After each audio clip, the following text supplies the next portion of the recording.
Mahadev online सट्टा app में गिरफ्तार आरोपी असीम दास के वायरल होने वाला चिट्ठी लेकर के प्रदेश भाजपा के प्रवक्ता केदार गुप्ता इस चिट्ठी की वास्तविकता की जांच की मांग करे हैं।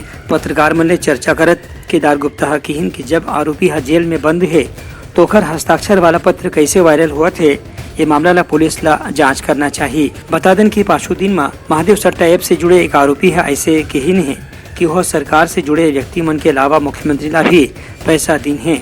हालांकि आरोप की पुष्टि अभी तक के नहीं हो पाए है। भाजपा के प्रदेश प्रवक्ता के कहना है कि महादेव सट्टा ऐप के मामला बहुत बड़े मामला हो सकत है। एक स्थिति पुलिस ला मामला में कोई भी प्रकार के दबाव से अलग होकर के निष्पक्ष जांच करना चाहिए। काबल की एदारी के विधानसभा चुनाव में भी महादेव सट्टा ऐप के मामला एक बहुत बड़े मुद्दा बन चुके रही से। ब्यूरो रिपोर्ट उत्लंघा न्यूज।